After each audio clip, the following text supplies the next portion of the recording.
I want to talk just a little bit about Star Wars today, and there's so many things to say, so much to say about Star Wars, but I'm going to try and break it up into bite-sized chunks.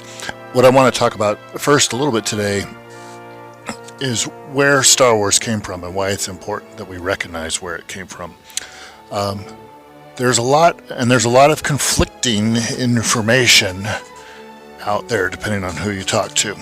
I think the best source, if you really want to spend a lot of time reading, is The Secret History of Star Wars, which collects a whole bunch of quotes from George Lucas, from all kinds of other people that worked in the production, the actors, the different people who were involved with Star Wars very early on, before the movie, during the making of the first movie. And keep in mind, Star Wars is both the name of the franchise and the series overall, as well as the name of the first movie. I remember quite clearly when it did not have a subtitle. It was not A New Hope. It was just Star Wars. They added the subtitle in subsequent releases, and because I'm a stubborn, cantankerous old fart, I kind of refuse to acknowledge that as correct. The title to me is still Star Wars, and I recognize that means you have to tell it from context if I'm talking about the franchise, the series, or the first movie. Mostly I will be talking about the first movie today. And where did it come from? George Lucas, of course, had been interested in filmmaking long before he made Star Wars. He was part of the same film school class as a whole bunch of other famous people, directors. He had been friends and collaborators with Francis Ford Coppola, with Steven Spielberg, with a fair number of other big names in the industry throughout the early to mid 70s. And he had actually had a big hit as a director. He had not only had a reasonably intriguing student film, which was then turned into a full-length film, which kind of flopped, THX 1138, but he also had, of course, a big hit in American Graffiti. But what he always wanted to make, and he talked to, what's his name, Gary Kurtz, I think his producer, on Star Wars, and they were friends and they had worked together, and they would sit around chatting about, what I'd really like to see, if somebody would make it, is some of those like Republic Flash Gordon serials, except brought up to date. And he actually, that's what he wanted to make. He wanted to make Flash Gordon, and he tried to get the rights to it. Dino De Laurentiis had the rights. Famously, he made that Flash Gordon movie a few years later in the 80s, but he made that in part because Lucas had made Star Wars and kind of made that type of genre popular again. But what Lucas wanted to do was make Flash Gordon, and he couldn't get the rights. So he said, you know what, forget it. Flash Gordon is just a pastiche of John Carter anyway, so why don't I make a pastiche of Flash Gordon, plus a whole bunch of other classic red-blooded 30s and 40s and, to a certain extent 50s space opera. And that's exactly what he did. Before he sat down to write the script, he immersed himself in all kinds of books and stories. He read Lee Brackett, he read Edmund Hamilton, he read, E. Doc Smith, and he borrowed an awful lot of stuff from that. So let me back up again just a little bit. Some of you aren't aware that was this whole pulp tradition of science fiction, space opera basically, that was very much like Star Wars, which had been deliberately sunk in the 50s and 60s by nebbish, nerdy little guys who wanted to feel smug and superior. Because quite honestly, this stuff was popular. It had mainstream popularity. Everybody knew who Buck Rogers and Flash Gordon were. They were major mainstream hits, both in the papers, the funny papers where they kind of the comic strips that used to be in the newspaper, but they had also been translated into radio plays, which were huge hits. They had, back, before television, they had been translated into the Republic serials, which had been huge hits. And the Republic serials had been aired on TV when they still didn't have a lot of content yet, and they're like, well, what can we air? And they aired those, and they were huge hits. Buster Crabbe was a household name because, in large part, of Flash Gordon and Buck Rogers, the serials that he did. And this kind of was deliberately killed, this popular space opera adventure, swashbuckling adventure type of science fiction, because, there were a whole bunch of really nerdish guys who said, well, that's not sciencey enough, so it can't be taken seriously, and we need to make science fiction more serious. It needs to have all these, scientific backing. It can't be, fun and swashbuckling. It has to be sciencey. And this is sometimes called, and Daddy Warpig, for example, has coined these labels, the transition from red science fiction to blue science fiction. And blue science fiction is often called, smart men with screwdrivers, because that's kind of what it was. And I'm not going to say that it wasn't adventurous, because it did. This is where stuff like Larry Niven and a lot of other famous writers kind of came in, but they're famous in the circle of science fiction. They were not famous. They didn't have mainstream appeal, because that is exactly what happened, and it was predictable, is that science fiction became a nerdy pursuit because of this, and it lost its mainstream audience. And what had been, every little boy in America would watch Buck Rogers and stuff, and Flash Gordon, and knew who they were and thought that they were exciting and fun.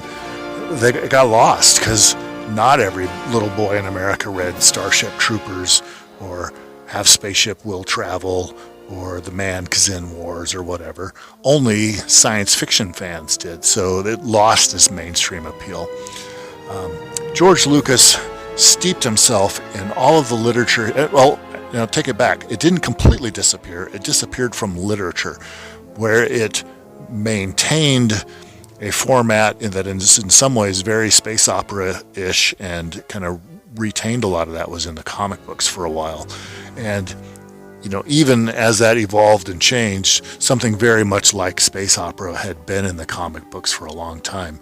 And even relatively recently, within the last 10-15 years at least, there's been a return of an awful lot of space opera comic book stuff. And I'm talking about like the Starjammers and the Kree Skrull War, and some of that kind of stuff, the Shi'ar Empire and all that. And there's been a big resurgence of that. A lot of it was popular when they made the Guardians of the Galaxy movie. The Guardians of the Galaxy was not a mainstream superhero team that everybody knew, but became so because the movie was successful, and it ushered in a little bit more of kind of a space opera feel in superhero, with a superhero kind of lens through it. Anyway, Star Wars borrows most of its setting from these kind of early science fictions. George Lucas actually didn't create very much that was brand spanking new, and not a lot of authors do, so this isn't a slam on him. But what he created, when he says, fine, I'll make my own Flash Gordon, and he used to call it back in the 70s when he was doing interviews with the movie press after American Graffiti, and people said, what are you working on? He said, well, I'm working on this science fiction. It's going to be very old-fashioned Flash Gordon, capes and ray guns kind of stuff. And that was the phrase he used, capes and ray guns, which isn't one that has caught on like sword and sandal or sword and sorcery, but it's kind of the same type of thing, right? Capes and ray guns. And that was the vibe that he wanted to create with Star Wars. An awful lot of the setting elements were borrowed from Dune, quite frankly, and an awful lot of most space opera borrows an awful lot from Dune. The whole notion of this galactic feudal empire. Tatooine was a very deliberate reference to Arrakis, at least in terms of let's make a desert planet that's an awful lot like Arrakis. They talk about spice mines and stuff like that, which all comes from Dune. And there's more. In fact, having kind of these science fiction-y superpowers is something that Dune did. And Dune didn't invent that, because like the Lensman series, for example, is probably much closer to what the early version of the Jedi were like. And the Kyber crystal, in fact, was exactly like the lens. Now, the Kyber crystal eventually kind of got wrote out of Star Wars as the drafts evolved. And then it kind of came back in the expanded universe in a different format, but it came back in as something else. It was just, let's borrow this cool name, and it'll be kind of a reference for fans who know. But, you know, I think it's important to remember that Star Wars wasn't something new. It was something that nobody had seen in 20 to 30 years, but it wasn't new. What Star Wars did was recreate, quite faithfully, a type of swashbuckling adventure space opera which had once been quite prominent, popular, and had a ton of mainstream popularity. So I think it's important to note that that is what Star Wars is. It's something that's a deep part of the American cultural heritage. It's something that was invented by Americans, which appealed to Americans because it was written for Americans, for American boys in particular. It's a very classic boys' adventure story. So, you know, as you hear about Disney kind of saying Star Wars needs to be all things to all people, keep in mind that nothing is all things to all people. And most of the things that they are trying to take from us as Americans are ours. And they're trying to say, oh, well, you need to have more diversity in this. Why do we need to have more diversity in that? We don't have white people in, you know, rain dances because that's not a white person thing. That's an Indian thing, for example. And that's just one example. There's other kind of things that other people can have their things, but you know, keep in mind, space opera is an American thing. It appeals specifically to the American sense of adventure. It was written by Americans, it was made for Americans, and it was created in a time when America was homogenous and confident in itself. And I think that that's important to know, that that is what Star Wars did. It was a rebirth, if you will, or a revanchist re-emergence of something that had once existed. And in the wake of Star Wars, this kind of became popular again. And in fact, much of what's going on in science fiction, if you get outside of the nerdy little niche circles like the Hugo Awards, for example, if you get into what's popular, much of it is still space opera. A lot of it has kind of military focus now. There's a lot of, you know, troops and stuff doing this. And there's a lot of that on Amazon if you look at what, you know, indie writers are writing. But almost everything that is in space opera or in science fiction these days is space opera, and that's all thanks to Star Wars. Star Wars brought it back and made it mainstream again. And it was very popular even in the immediate aftermath of Star Wars. Within a year or two, there were knockoff movies coming out from cheap studios.